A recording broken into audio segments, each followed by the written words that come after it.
Hello, j'espère que ça va. Alors aujourd'hui j'avais envie de vous présenter la pile de livres que j'espère lire cet été. Je me suis dit que la vidéo allait être rapide et qu'il n'y aurait pas beaucoup et finalement en fait, il y en a pas mal. J'avais tourné une première fois la vidéo et je me suis rendu compte que j'avais oublié la moitié des livres. Voilà, ça me ressemble très très bien. Donc je refilme, voilà, et cette fois j'ai tout pris et en plus j'ai pris le temps de les ranger un peu par catégorie. Il y avait plein de challenges qui avaient l'air sympas cet été, j'en avais noté 2 ou 3 que je voulais faire et finalement j'ai jamais réussi à me décider quel livre j'allais mettre dans quelle catégorie et en plus de ça mes lectures ne s'accordaient pas spécialement aux catégories des challenges que j'ai envie de faire. Et je suis une très mauvaise élève, je fais ma palle de juin le 12 juin.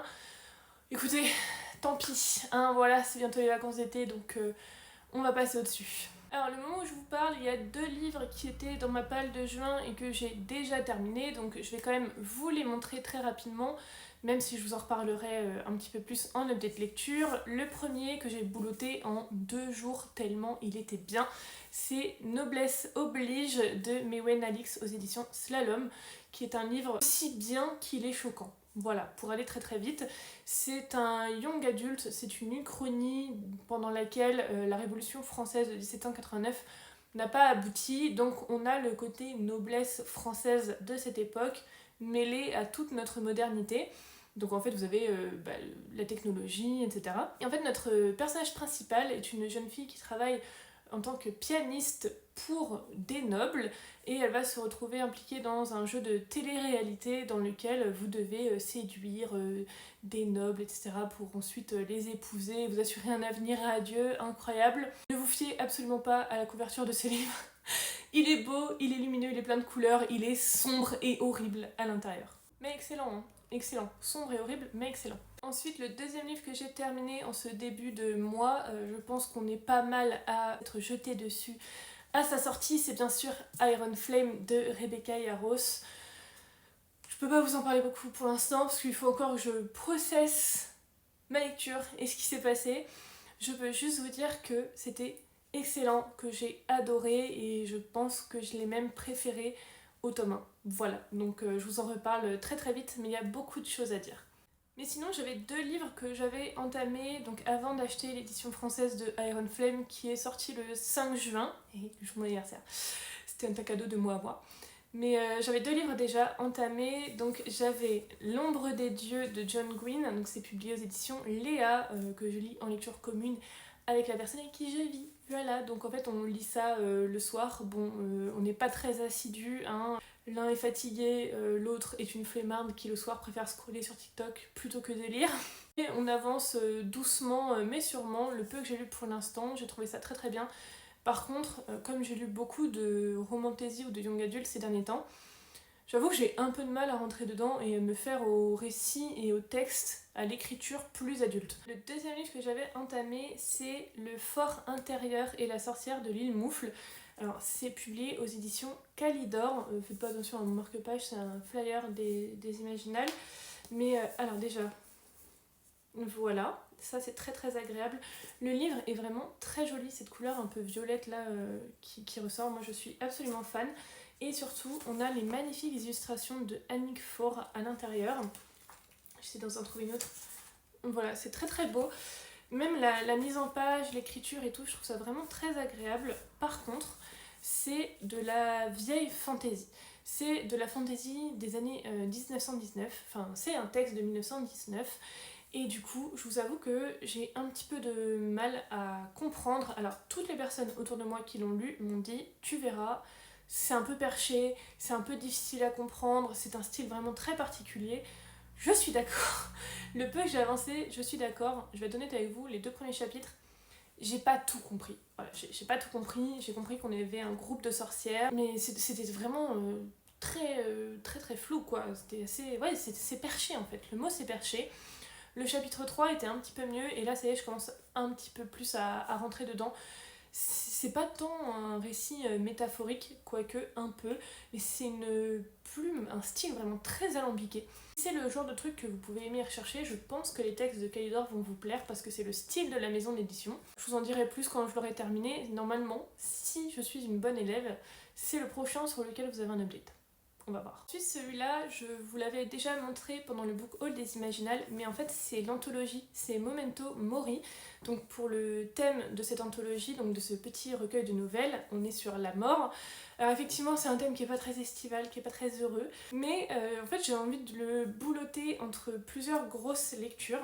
Par exemple, après Iron Flame, ça fait beaucoup de bien de lire une petite nouvelle comme ça, très sympathique. J'en ai lu 2 ou 3 déjà que j'aime vraiment bien et je pense que je vais le grignoter sur tout le mois de juin. Il y aura de quoi faire, il y a plusieurs styles en plus dedans, donc il y a un petit peu de SF, un peu de post-apo, de la fantasy. Il y a même un petit poème au début, donc voilà, de quoi satisfaire toutes les envies du moment. J'ai aussi envie en fantasy de me calmer un peu sur les sagas. Voilà, j'en ai un peu marre d'entamer 1 million de sagas, de pas être à jour. Je vous dis, c'est une lutte permanente contre ma palle et mes sagas. Donc j'ai envie de lire des one-shots. Il y a plein de one-shots que j'ai achetés ces derniers temps qui me font très envie. Notamment, je pense que je vais surprendre personne, La morsure des roses de Christophe Guillemin. C'est celui qui me fait le plus envie dans ma bibliothèque. Je vous en ai déjà parlé rapidement, pareil, pendant le book haul des Imaginales. Très rapidement, on est sur une histoire de sœurs, de sororité. Il y en a 2 parmi les 5 qui vont s'exiler, faire leur chemin un petit peu de leur côté. On est aussi sur une histoire de royauté, de vengeance. J'ai aussi vu qu'il va y avoir des dieux, donc j'espère qu'on va les voir. De toute façon, pareil, vous en aurez très très vite des nouvelles. Un autre one-shot qui me fait très très envie, je l'avais mis dans ma palle du mois de la fantasy, mais voilà, j'ai lu d'autres choses, j'ai pas eu le temps de lire celui-ci, c'est Sing Me Forgotten de Jessica S. Olsen aux éditions Big Bang. Je crois, mais je suis pas sûre, que c'est une réécriture du Fantôme de l'Opéra. J'adore le Fantôme de l'Opéra. Il y a des musiques qui en sont inspirées, j'adore, il y a des films, il y a plein de trucs, donc voilà, j'ai envie de découvrir la version fantasy young adulte d'une histoire qui me plaît déjà beaucoup. Et parce qu'il faut aussi que l'été parfois soit studieux, il faut que je me mette à jour dans les Explora-livres.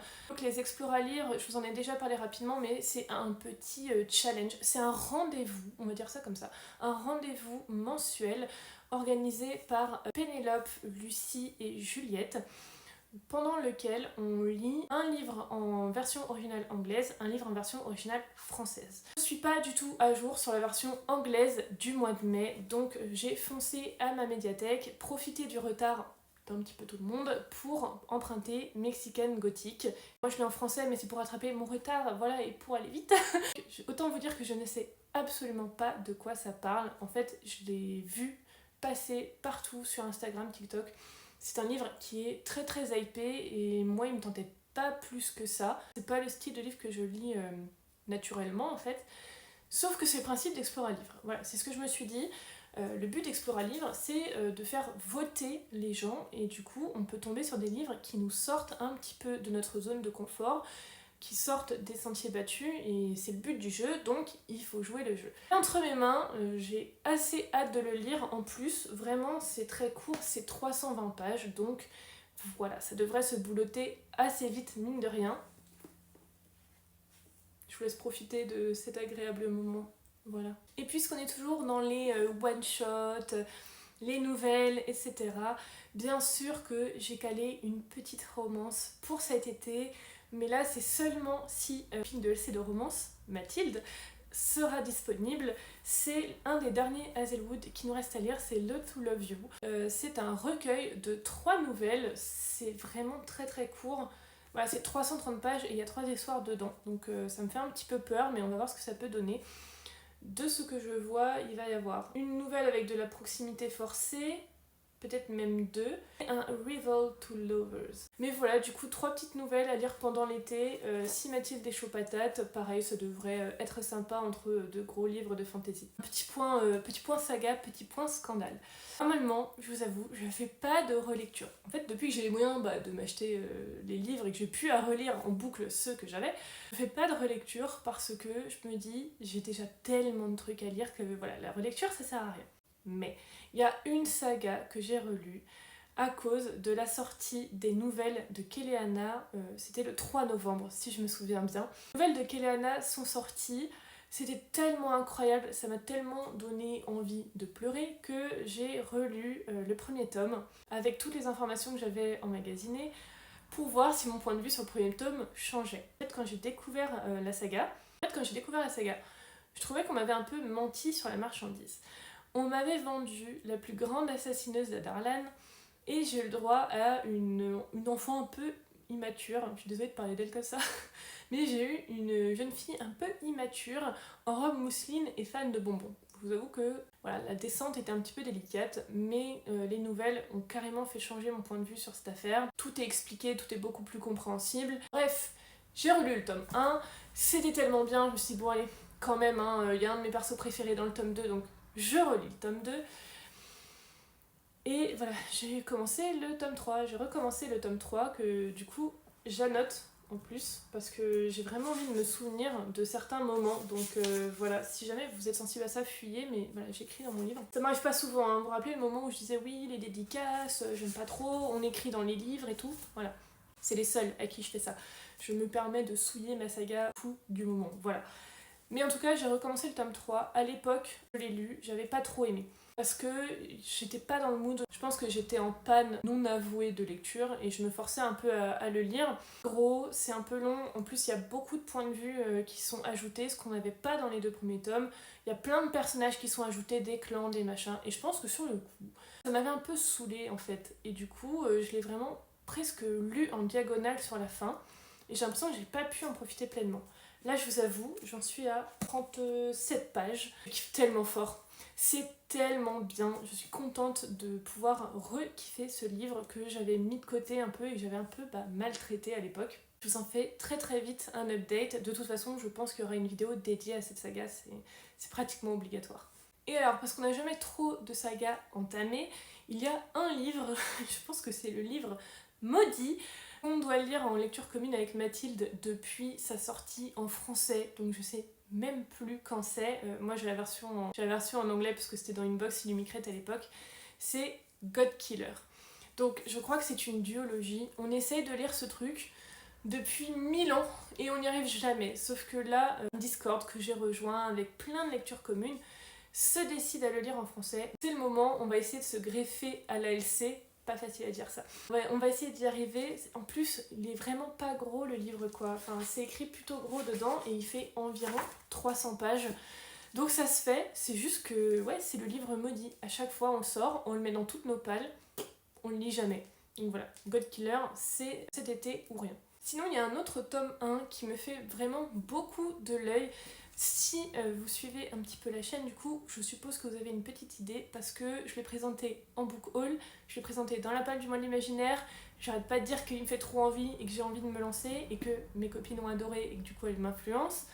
C'est le tome 1 donc de Prison Healer de Ninette Noni aux éditions Hachette. Alors ce livre-là, c'est vraiment celui qui me lance des appels de phare là depuis ma bibliothèque. Mav Stitch and Books sur Instagram n'arrête pas d'en dire du bien. Elle a dégommé la trilogie à vitesse grand V. Elle a adoré, elle n'en fait que des éloges. Et s'il y a un truc que j'ai appris ces derniers temps, c'est que les recommandations de Mav, il faut les suivre. Je crois qu'elle en a fait une ou deux que j'ai lues, elle en fait plusieurs, hein, mais que moi j'ai lu, je crois qu'il y a eu une ou deux.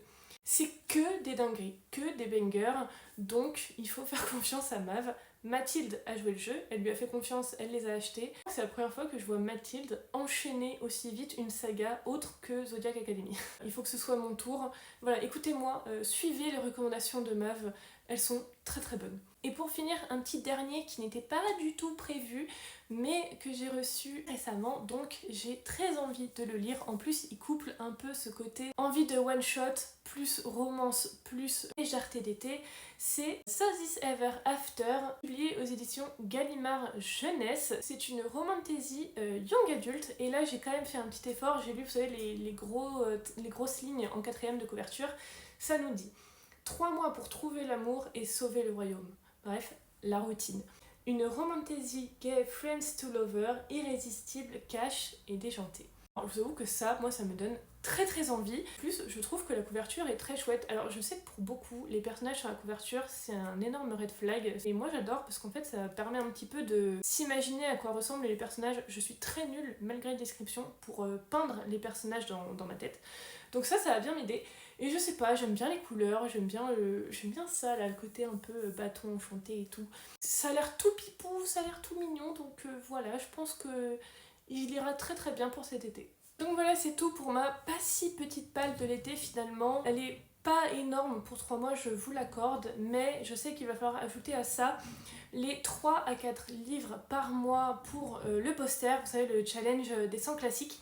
Il y a minimum 9 livres qui vont se rajouter à cette palle. C'est beaucoup pour moi, c'est vraiment beaucoup, donc je me suis dit que ça servait à rien de vous présenter 1 million de livres que je ne lirai jamais. Ils auront leur prime time dans d'autres vidéos. Et avant de conclure cette vidéo, je vais faire une petite parenthèse. C'était seulement pour les livres. Je sais pas si vous êtes amateur et amatrice de séries, de films, etc.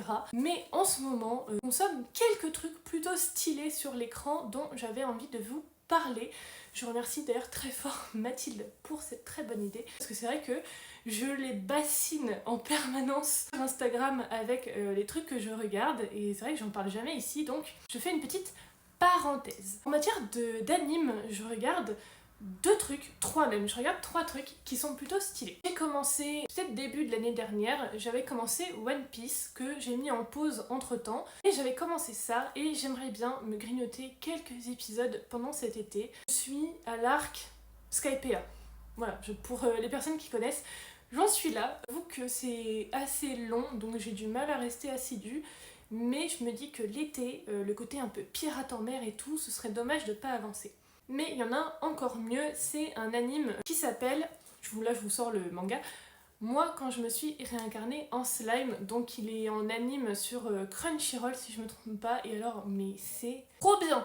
En fait c'est un jeune homme qui se fait poignarder dans la rue, donc il décède sur le coup, et il va se réincarner en sale, en petite bouboule. Moi j'ai vu ça, j'étais genre, moi j'aime bien les gens badass. Vous savez, tout le monde déteste quand les gens sont trop forts, trop vite. Oui, on dirait presque un dieu est tellement fort. Moi j'adore, je kiffe ça, plus c'est fort, plus c'est badass, plus ça marche avec moi, je vous ai dit, hein, le fanservice, tout ça je kiffe, donc faut que les mecs soient badass. Et il devient ça me tentait pas du tout, et en fait, bah déjà la bouboule, elle est trop mignonne, c'est vraiment, elle a des expressions trop adorables, et surtout, Limul ne va pas rester en slime tout l'anime. En fait, il va avoir une apparence humanoïde, et il va gagner en pouvoir au fil des épisodes pour devenir absolument incroyable. C'est un anime un peu dans le style médiéval fantasy. Il y a de tout, des orques, des démons, plein de trucs comme ça, il y a plein d'espèces, il y a un énorme bestiaire, et en fait Limul aspire à une société meilleure. Donc en fait il y a des très beaux messages qui sont envoyés à travers les épisodes. C'est pas juste de la baston, en fait il va construire une nouvelle société dans laquelle il va accueillir les monstres. Et en fait les monstres sont discriminés par les humains. Et donc lui, il veut aller vers quelque chose de mieux, il veut faire un endroit paisible pour tout le monde. Et c'est pas parce qu'il est du côté des monstres qu'il va négliger les humains, être contre eux, etc. Tout ce côté-là de création d'État, en fait. Il y a aussi le côté quête, parce qu'il y a beaucoup de quêtes en fait annexes, et l'histoire principale, ça reste quand même l'évolution et la prise de puissance de Limul, qui est trop stylé. Il y a beaucoup de complots, beaucoup d'intrigues, de retournements de situation. Voilà, j'attends les épisodes avec impatience. Je crois qu'on en est à la 3e saison animée pour l'instant. Et sinon, les mangas continuent de sortir. Donc ça, c'est la série principale. Moi, quand je me suis réincarnée en slime. Mais il y a des séries annexes qui sont là aussi, que je n'ai pas lues. Les mangas, ça prend de la place. Donc je les regarde en anime. Et sinon, on alterne avec Frieren, qu'on a commencé aussi. Donc pareil, on le regarde en anime, on se fait un épisode de temps en temps. Souvent c'est l'épisode petit-déj, Frieren, épisode du dimanche. Mais pareil, c'est trop bien. C'est pareil le côté un peu médiéval, fantasy. Puis une jeune elfe qui est en quête de magie. Donc en fait elle collectionne des artefacts, des pouvoirs, etc. En même temps, pendant cette quête de magie, et avec une jeune fille à qui elle apprend la magie, et on voit aussi beaucoup de ses souvenirs parce qu'elle faisait partie d'une compagnie d'aventuriers, vraiment des personnages très traditionnels, très classiques, un peu à la Donjons et Dragons. Le guerrier hyper charismatique, hyper puissant, blablabla, donc l'elfe, il y a un prêtre et un nain. C'est beaucoup trop bien, c'est en même temps plutôt mignon, mais jusque là je vous avoue j'ai vu que 4-5 épisodes. Enfin, je vous en dirai des nouvelles si ça vous intéresse. Et sinon il y a 2 sorties de séries télé là que j'attends avec une impatience sans borne. Je commence par la moins attendue, alors que c'est déjà incroyable, c'est la 2e saison de Arcane. Je crois qu'elle arrive milieu voire fin de cet été. J'avais adoré la saison 1, vous le savez, j'adore jouer aux jeux vidéo, j'adore jouer à LOL, j'adore le lore de LOL en fait, j'adore les personnages, etc. J'aime plus l'histoire de LOL que de jouer en 5v5 à LOL. Voilà. Vous n'avez pas besoin en fait d'apprécier le jeu vidéo ou même de connaître le jeu vidéo pour regarder.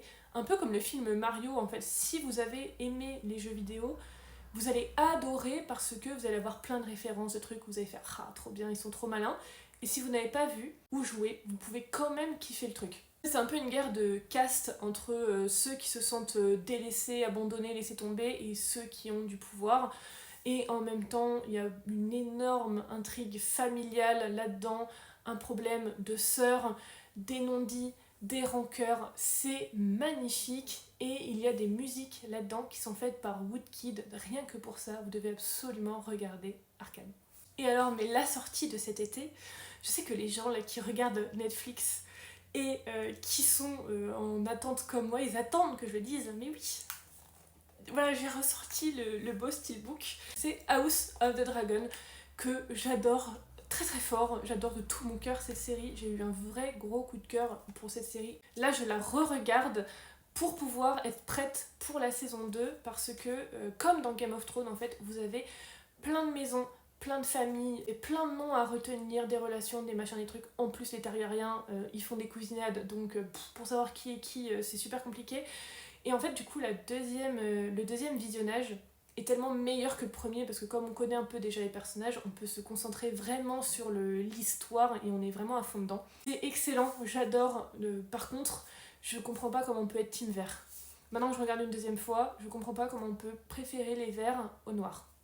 C'est un mystère. Écoutez, il faut de tout, voilà, pour faire un monde apparemment, mais sachez que vous avez tort.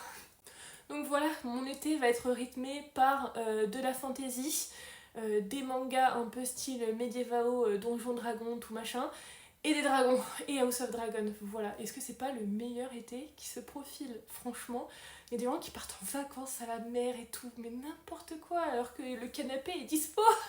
En tout cas, j'espère que la vidéo vous a plu, j'espère que les titres que je vous ai présentés ont pu piquer votre curiosité ou vous donner envie. N'hésitez pas à me dire si vous en avez lu certains pour soit m'épargner la catastrophe, soit les faire passer en prioritaire dans la liste. En tout cas, c'est tout pour moi. Je vous remercie encore une fois très très fort de m'avoir écouté et on se retrouve dimanche pour une prochaine vidéo. Des bisous. Look ahead, your car and your lead to kiss me. What's up for hours and light on the backseat.